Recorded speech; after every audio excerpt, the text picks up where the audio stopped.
Welcome back to the Star Wars Newsnet Timeline Show. Brian, we are here, episode 7. It's We made been it. almost 2 months now, and we're now in the year 24 ABY. Sorry, 382 Wish. BBY. Let me just subtract 400 years there. Let's go back. We're going to be on these 4 comics today. We're going to stay in the High Republic, for a while.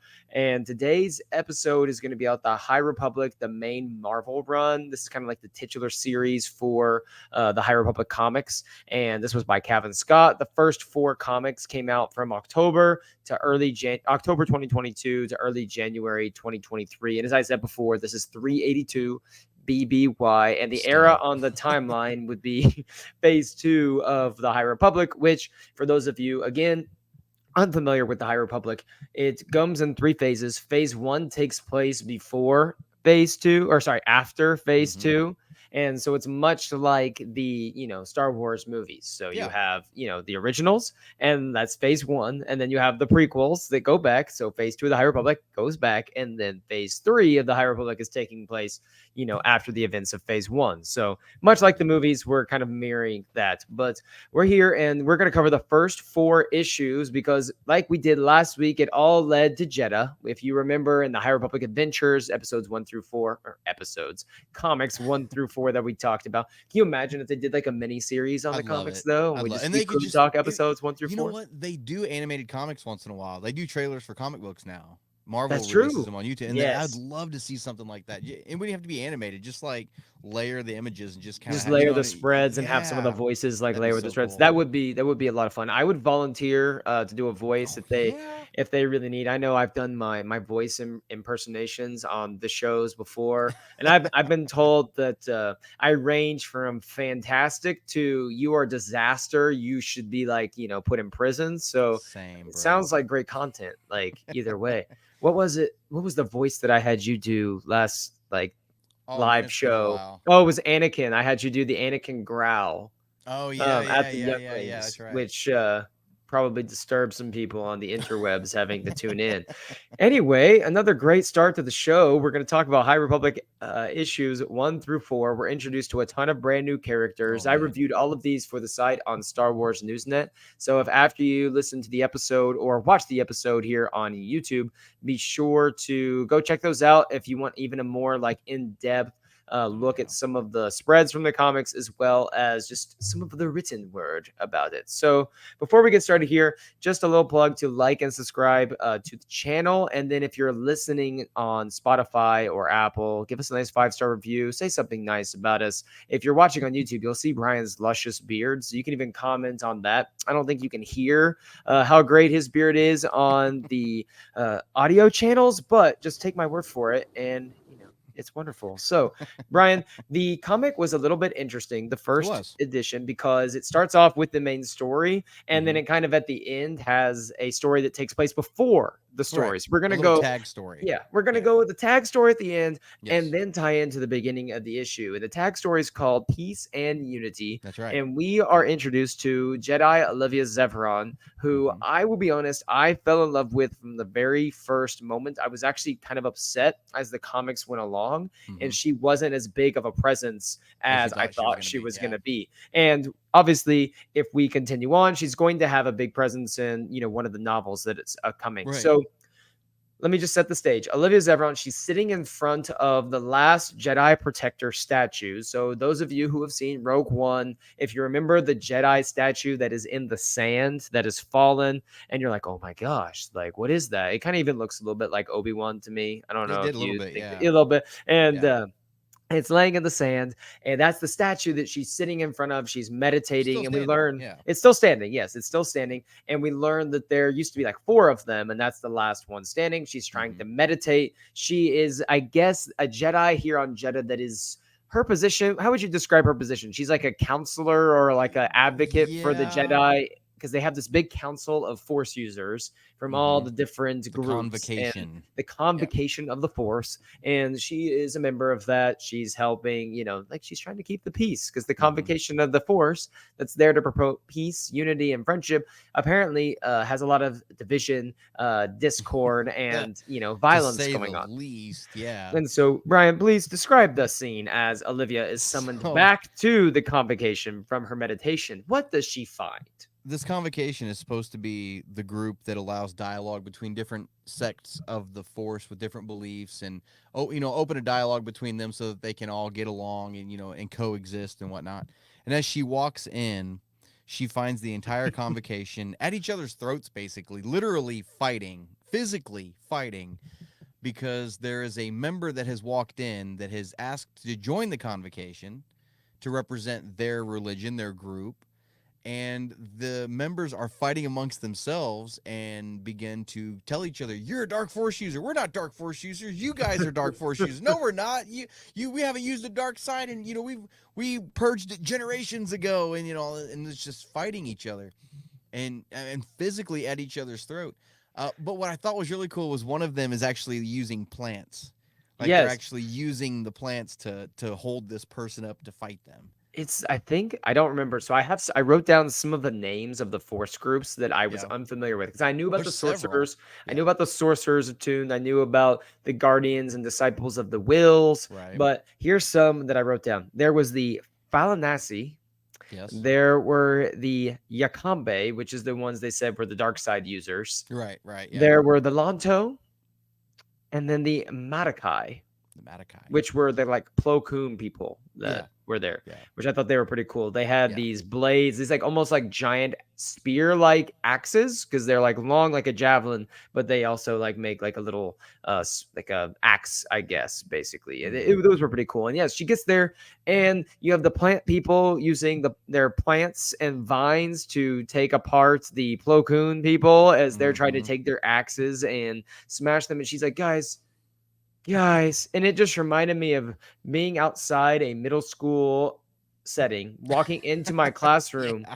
and wondering why the boys are, trying to strangle each other in there Right. over, the last donut that was left from lunch or something. And I'm like, boys, what are we doing here, Why? guys? And they're like, Why? oh yeah, I guess we shouldn't kill each other. So she finally gets them to settle down, and they end up having their little talk. And that's when, if you're not familiar with the novels at this point, you would kind of brush off this appearance at the end.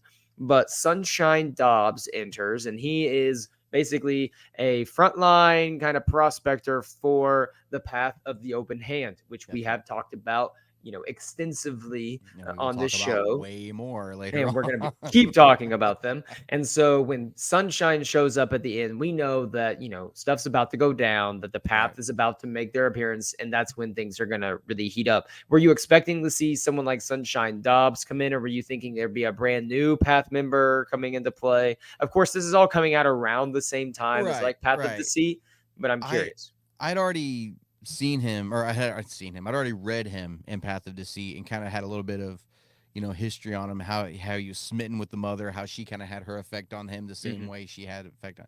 And so when he popped up, I was like, oh, okay, here we go. Like he's just like he's the calm before the storm. Right. Like he's coming. Like when he gets there, the storm is coming behind him, and so seeing him pop up, I was like, oh yeah, fireworks getting ready to pop off. Yeah.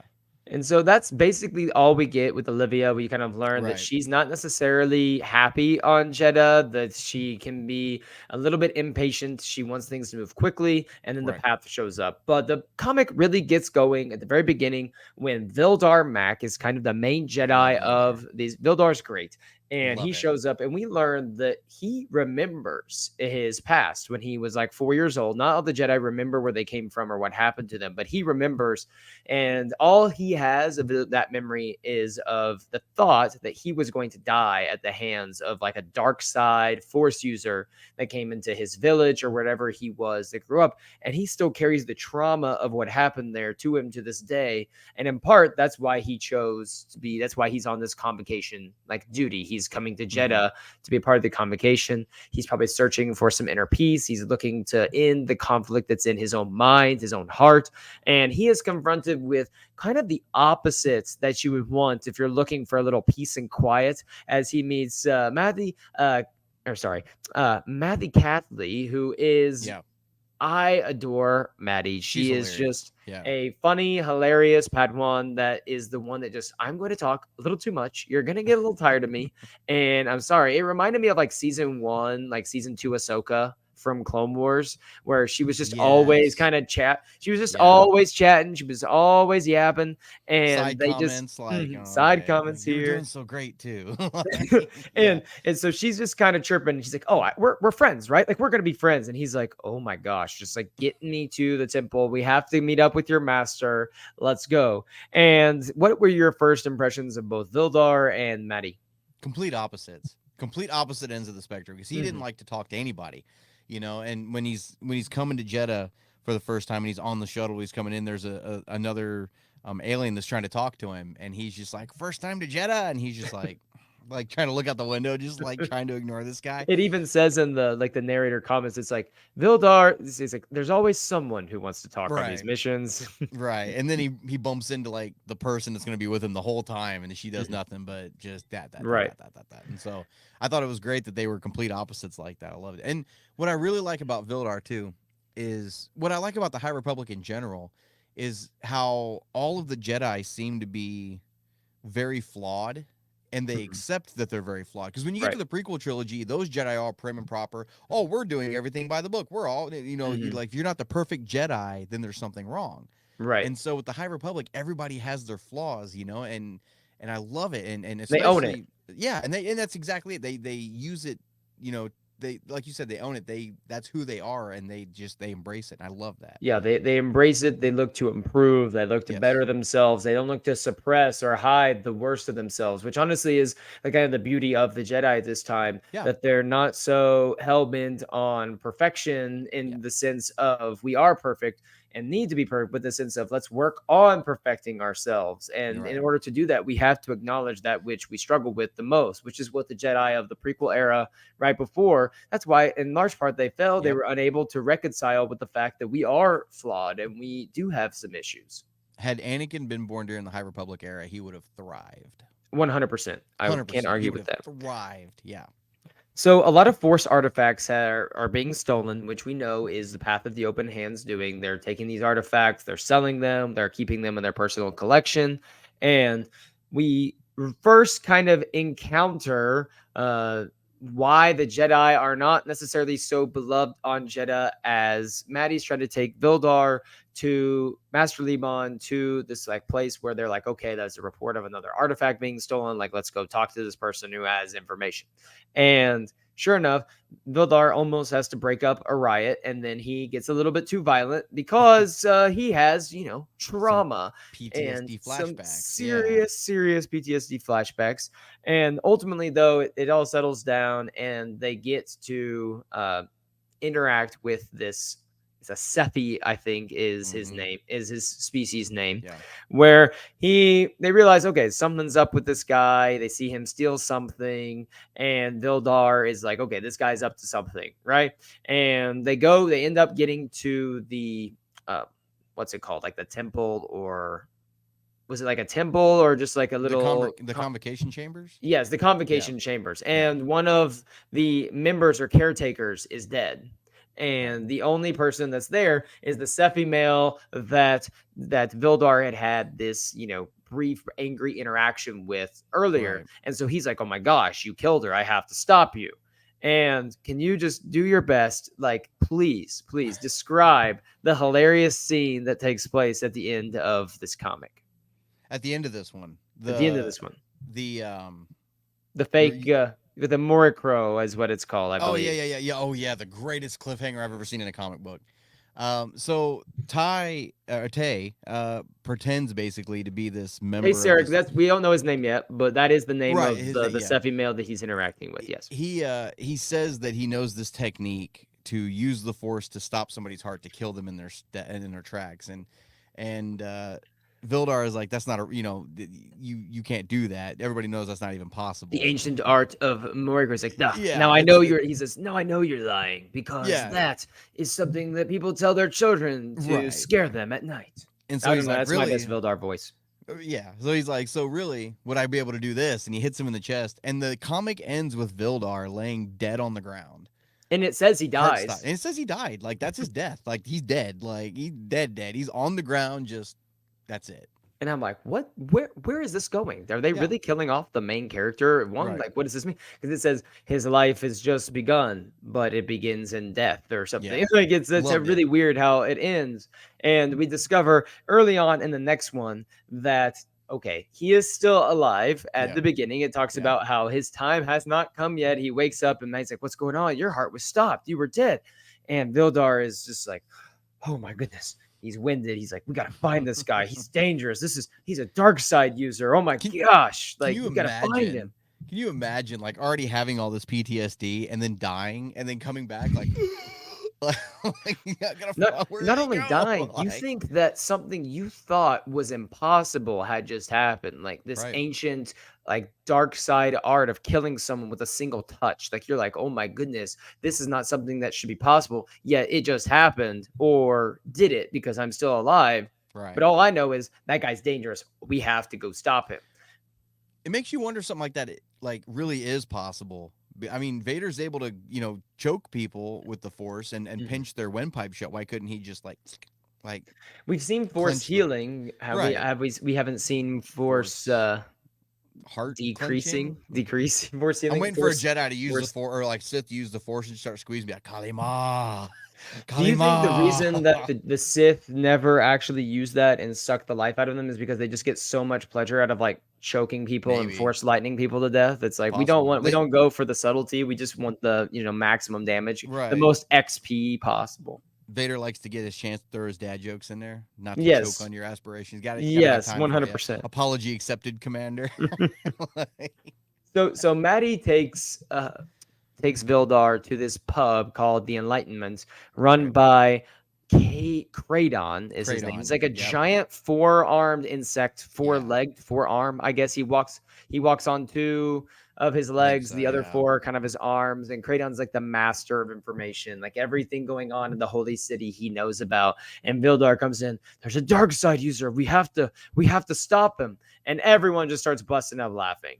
Because Tay Sarek reveals himself. He's like, dude, it's just something my people learned. Like, we can just stop people's like hearts, just a pheromone. We have to stop their hearts for a minute so we can get away from like nasty people like you trying to use their powers to beat us up. And then Vildar's like, oh, okay. But you know something about what's going on. And then Tay's like, yeah, I don't have time for this. I'll see you later. And something that they quickly realize is Vildar reaches for his light. They look down because they follow Tay because they're like, we got to make sure we follow this guy. He knows more than he's letting on. And they discover Tay trying to make a deal with an arms dealer, or not an arms dealer, but like maybe just kind of a smuggler, black market person. And he goes, wait, what is that object that he has in his hand? Wait, it's like feeling down. He's like feeling his pockets. And he goes, wait, that's my lightsaber. What the heck? What would you do if you discovered your lightsaber was suddenly missing because the guy that you thought killed you didn't actually kill you? Then he makes a fool of you, and then he steals your lightsaber, making you probably feel even worse about yourself when you're already kind of at rock bottom. The closest thing I can compare it to is if somebody lifted my phone from me, and then you see them later and they're just like going through it, and you're like, what are you doing? Like, how did you even get that? Like, you'd feel like, because lightsabers and kyber crystals are so personal with the Jedi, right? And they have that connection. That would almost feel like a violation. Absolutely. It would be like if someone did steal your phone and then you were like standing next to them and they're like answering a call from like your wife or something on there, and you're like, wait, why are you talking to her right now? That's my phone. And anyway, so Vildar, not necessarily a master of subtlety, just jumps off the roof into the middle of this, almost gets killed. Tay saves his life, and Vildar's like, who is this guy? I thought he killed me. He's stealing my lightsaber. Now he's saving my life. And Tay's like, will you just stop getting in the way? I'm trying to figure out like what's going on with these force artifacts, but you can't freaking take a hint that I don't want your help. Mm-hmm. And the episode ends with them deciding eventually to team up and venture off where, Mr. Brian? Where did they venture to off? the Temple of the Guardian of the Wills.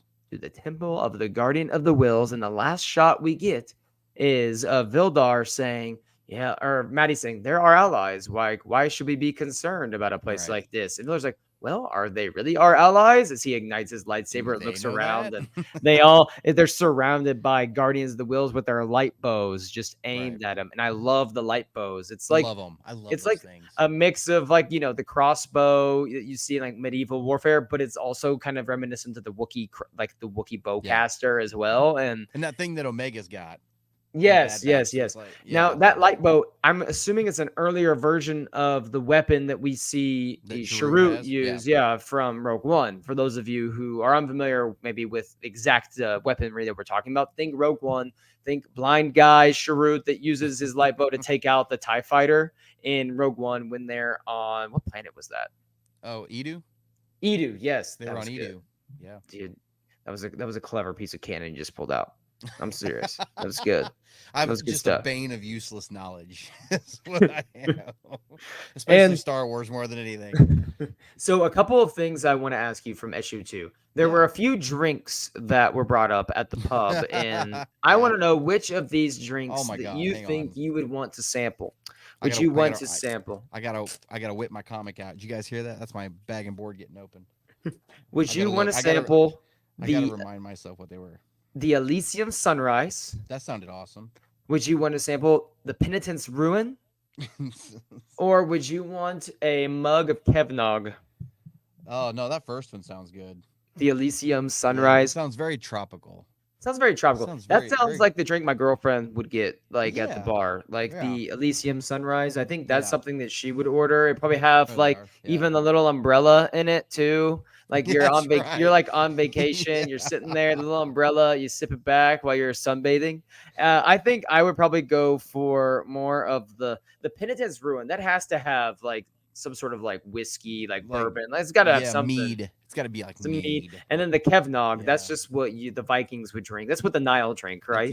That's got to be what the Nile drink later on. That's more like mead than anything. That's what it's like what the dwarves would drink in Lord of the Rings. They say, get a glass of Kevnog, please. I'm surprised they don't have those drinks at Galaxy's Edge. They have. They may though. They have I've been there, and they have a lot of really cool drinks. I have actually the Galaxy's Edge cookbook, and so I threw a massive Star Wars party and bought too much alcohol for all the people that were coming, and I was just bartending. I just created a menu that had all the different drinks from Galaxy's Edge on there, and then just bartended for like 4 hours, and it was a lot of fun. Dude, we totally had the Star Wars club music going on. The only song that I did not include on that playlist was I did not include that one. I didn't have the lips going straight out into the 3D, audience for everyone. My God. That's so bad. What was George? What was George smoking when he made the Return of the Jedi special editions? That was some good spice. That was some good Kevnog that he had that night. Some good Kevnog that he had. Oh man, that part is the only part in all of Star Wars that I contemplate fast forwarding. But I never can. I am just I have this. This is my penance. This is my penance. I have this. Oh, it's so bad. It's so bad. So issue 3 picks up right in the temple of the Guardian of the Wills, the Temple of Kyber, and we find out that Tesseric was actually once a guardian of the Wills. He was actually once a guardian, and that's why all the light bows are drawn, because he's banned basically from those halls. They don't want anything to do with him. They think that he's trouble. And we start to learn in this issue some of his backstory, where he essentially left being a guardian because he was so hell-bent on caring for the people outside the temple. Individuals, And in many ways, it's kind of like some of the issues we see with the Jedi, where their job is to go protect everyone. And some of the Jedi are like, no, we can't overextend our mandate, basically. And Tay is saying, no, our job is to protect everyone. There's these kids out here in trouble. There's these people in trouble. And this all comes to a head when he notices these little kids that are pickpocketing people. And he discovers that they're basically being threatened by this guy. And I wrote his name, Ernst Wozo. Yeah, and he looks awesome. I'm sorry, Describe but him. he Describe looks him. awesome. No, he So he's this described him. Yes. big, he's this huge burly guy, but he's got this giant glass dome on his head. He looks like he has a skull for a head, basically, but it's just filled with fluid, and that's how he breathes. He breathes in the water, and it's like he looks awesome. He looks He does look awesome. absolutely awesome. He's a great Well, character design. and he doesn't last very long No, because the backstory for Tay's character in this is that he discovers that Ans is taking advantage of these kids, forcing them to do his dirty work. Well, anyway, he double crosses another rival syndicate, another crime gang that's in the area. And in order to try to get away, he basically, Tay's looking for these kids. He's like, where are these kids? Why aren't they here yet? And he discovers that they're all beaten. Some of them may have been killed. And in order to keep them quiet from saying that Ants basically sold out the rival syndicate. So Ants trying to get away, and Tay's telling the Guardians, he goes, we have to go after him. Like, we can't let this stand. He just took out a bunch of kids. Like, these kids didn't do anything to deserve this. And the Guardians like, they're not in the temple. They're not, endangering the temple. Then it's exceeds our mandate. We shouldn't have to worry about it. Yeah. That's when basically he says, screw that. I'm done. Like, I'm out of here. And that was, we got a little bit of a darker moment for the first time in these comics, because Tay comes in and he basically breaks Ance's little head helmet. I don't know why I said globe. His globe. His snow jug globe. Of juice. His jug of juice. He broke his snow globe. And so he literally can't breathe without it. And Tay's like, sorry about it. Like, and just leaves him for dead. Just stone cold murder, cold blooded. You took out some of those kids. I'm gonna kill you. And so we learned that he has a bit of a, I wouldn't say a dark side to him, but there is a darker presence that's within him. There's a darker streak that he's capable of if he's pushed too far in a situation where he cares a lot, which is reminiscent of a lot of Star Wars characters that we love. What did you think when Tay just killed him? Just cold blood killed him. It was cold-hearted, but at the same time, it's one of those situations where you can kind of see both sides between him and the Guardians. How the Guardians are like, this isn't our place, that we have our duty here. That's what we do. Right. And he's wanting to, go out and protect more, but it's a noble cause. It really is a noble cause. But, it's one of those, it's a lot like what Anakin kind of did with the Sand People, went and did what he had to do to basically. He did what he had to do. He did what he had. No, he did what he had to do. Are you right now? This is a whole nother. Are you saying Anakin had to kill all of the Sand People? They had it coming. Okay, they had it coming, and he did what he had to do. Are two completely different things. You can't sit here and tell me that he did what he had to do. He could have snuck his mom out the back. I'll give you that. He could have snuck his mom's body out the back. She's dead. Back. She was dead at that point, and he just said, "I'm just gonna flat out murder not just the men, but the women." And the children too, and their dogs. The dogs do not get. True. He killed their dogs too. I guess this issue ends with Tay coming back into the temple. He sneaks back in because he's trying to investigate, as Vildar and some of the other Guardians and the Archivists discover that there is indeed a force, an object from their collection missing. An insignificant object, they say, but one that's been in their company for 1,000 years, they said, and they were like, it's impossible that anyone could steal from us, but nonetheless, it's gone. Tay discovers an explosive hidden in the Temple of Kyber, and of course, he just has a bad luck streak going where he's in the wrong place at the wrong time. He's holding the explosive. Vildar's like, he's got an explosive. Look at him. Force pushes him. The explosive goes off. There's an explosion in the temple. Everyone's hurt. Everything goes on, and everyone thinks that Tay tried to kill everyone in the temple, and that's how the issue ends. So, have you ever had as much bad luck as Tay has had, Brian? Please tell me if you have, and then we'll get into the very last edition of this comic. So, a few more minutes. Oh yeah. Wrong place, wrong time. Caught holding the wrong thing. It's that's the story of my life. It's not what it looks like. Hey, now wait a second. It's like Harry Potter. It was like Harry Potter. It's like Harry Potter in Chamber of Secrets when Filch's cat is hanging from the hallway, and he's just standing there looking at it. And then every single person in the school apparently decided to finish dinner at the same time. At the same time, and walk dinner, and they're like, and take the same hallway. Yeah, love it.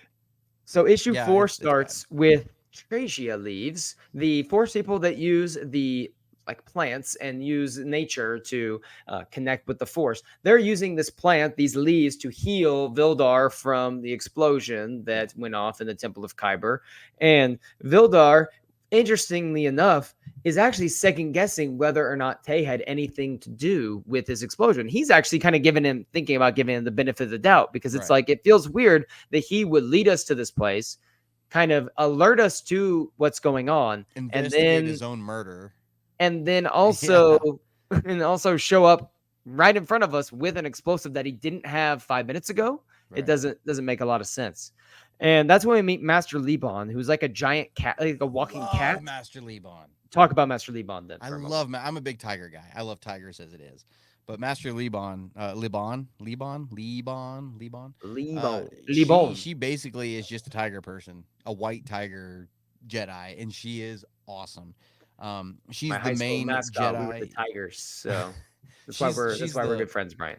She's the She's the main, or she's the Jedi. She's the main representative for the Jedi on the Convocation of the Force, and she has her issues with the Convocation as well, with some of the decisions that council makes, right? And whatnot. But I really like her a lot. I think she's just freaking baller.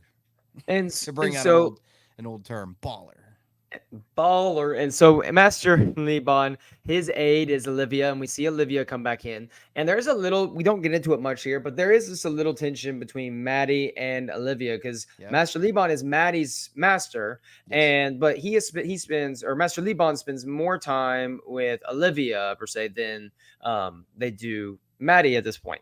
And that could be a little bit of a tension that we'll see later on and unfold. But let's insert Worth Pluth, the herald of the path of the open hand, who is a giant Kit Fisto, right? He's like Kit Fisto species. Is that correct? Okay. Yes. Do you remember what species? Nautolan. Yes. Thank you. So he's a giant Nautolan, the herald here. As you see, if you're watching on YouTube, you can get a look at that concept art. If you aren't watching and you're on audio, just picture this. He's giant ripped Kit Fisto, basically, in High Republic form, wearing just different colored robes, because that's basically what it is. But he's a little bit more jacked, I think, than Kit Fisto. Although, if you've seen Water Wars, Kit Fisto is doing pretty good for himself in the weight room. He's doing all right. Yeah, he's doing all right for himself. And so there's obviously a stark disagreement between Worth Pluth and the Convocation of the Force, because the Path believes that if you use the Force here, you're taking the Force away from somewhere else in the galaxy, harming countless, millions of lives. And so if there's all these Force users gathered in one place, well, they're doing catastrophic harm across the galaxy. And so he is saying, not let us into the Convocation. He's asking for the Convocation to disband permanently, and says, in fact, until we investigate and decide whether or not my theories are correct about the Force, we should absolutely have all Force users stop using the Force. Now, we mentioned before, Brian, that they were already about to attack each other over this. What do you think happened whenever Worth Pluth decided to bring that little nugget up? They basically told him he was nuts in no polite way. It's one of those situations where somebody who believes one thing is trying to force their beliefs onto another in the name of not forcing their beliefs on somebody else. Right. And it's gasoline for a massive fight. Imagine someone that was born in like the 80s, 90s, or like the 70s, 80s, that believes like Michael Jordan is the GOAT, and they're debating with someone who was born in 2002 that believes LeBron James is the GOAT, and basically you just have the immovable object and the unstoppable Force. But what's weird is, what's ironic, I should say, is him coming in and saying this actually gets the entire Convocation on the same side, basically, with each other. And they're like, this is absurd. We're not doing this. There's no way. Like, why should we bow to you? And to be honest, like, even though we know the Path of the Open Hand has this nefarious, overall agenda, if he just walked in and said something like that, he wasn't being unreasonable about it, to be completely honest. I think he was being a little unreasonable, though, just because you're walking into a place where these people have had beliefs that go like millennia. It would be like any sort of like missionary for any religion. If they walked into like the heart of worship for another religion and basically just started going, you guys should stop practicing this You're not until wrong. we prove You're like not wrong. what I'm Yeah. saying is Which right, God and you is guys real? are like, Yeah. which Okay. God is Yeah. real. Yeah. Like, You're. I Yeah. feel like the people in there would be like who the heck are you to tell us like Right. that in our own place, you You're know? not wrong. And You're not so they wrong. dismiss him, kind of like, get out of here. And he takes to the streets and starts a riot Yeah. by like invoking this. But it's not just because of himself that's, doing this. We see Yana Rowe, who we talked about in Path of Deceit. She is the Nameless's champion, the Yes. Leveler's champion. She has the Rod of Seasons in her hand, Yes. which can control the Leveler. And the last little bit that we see is of the Sorcerer of Tunes kind of like feeling a little bit. The Jedi are feeling something. And we see kind of in the back the Nameless at the end. And we know that things are about to get violent and the Battle of Jedha is about to begin. About to kick off. Yeah. So, Ryan, just wrap up real quick. Final thoughts on like this issue, and then kind of give us a preview for where we're going next week. I really like this issue a lot. I think, the High Republic has done a really good job doing these crossovers with their different mediums between the comics and the novels and everything. And especially with this audio thing we're going to be talking about next week. They've done a great job doing all this crossover. There's been moments where you read dialogue from a character on something and you're like, wait a second, I've read that before. And it's in one of the books, and you go back and you find the dialogue word for word. And it's great how these crossovers are happening the way they are. And all these events are happening at the same time. And they all actually are contributing to the fireworks popping off, basically. And they all build on each other. I love it. But what's also great is you can read just one part of it. You can read the comics or you can read the books and still kind of gather what's going on and what's happening. They've done a great job doing that. Going forward, we are getting ready to really dive in head first to the Battle of Jedha, which is kind of the first climactic point in phase 2 of the High Republic. There's really two big climactic points. And it's right here in the middle, and then at the end, there's this huge thing we're going to talk about later on. But this is the first in all of canon. This is probably the biggest, like outside of some of like the legend stuff with the Jedi and Sith. We know like the Civil War that happened and all of that. But in terms of canon stories right now, this is probably the biggest like most important critical battle or breakout that we've had knowledge of to this point. Well, especially considering what happens Fleshed during the out, battle, which we'll talk about next week. There's several things happen to Jedha City and everything like that, which some of it we see later on in the movies, you know what I mean, some of that damage and everything. So but what's cool is like even that has got stories behind it and why it happened and stuff. So it's great the way they're doing this. Next week, we are going to be diving into the Battle of Jedha, and it's going to be a huge episode. Next week will be longer than our normal episodes. It's going to be really long because we're doing the Battle of Jedha, but the comics cross over with the Battle of Jedha, and so we're going to be talking about all of these different plots that are going on at the exact same time during the Battle of Jedha, and just doing one massive episode on the battle. Yes. So if you love battles, if you love some intense drama, we're going to be talking about the rest of like most of these Marvel comics. We're going to be talking about the High Republic Adventures and the Battle of Jedha audiobook all next week. I have to do a little bit of catching up to do and make sure I'm fresh and ready to go. It's a lot of reading, but it'll be fun. It'll be fun. It is. It's going to be great. Just another quick reminder, please like and subscribe on YouTube. You can check us out here every Monday. We're a little bit late this week. Circumstances outside of our control. It happens. Thank you for being gracious to us all. But yes, you can check us out for the Star Wars News Net Timeline show here every week. We're going in order, giving you every canon story in Star Wars. You can please like and subscribe to the channel. That would be great. If you're listening on Apple or Spotify, hit us with a follow. Give us a 5-star review. Let us know what you enjoyed most about today's episode. We'll talk about it next week. Until next time, for Light and Life, everyone, see you later.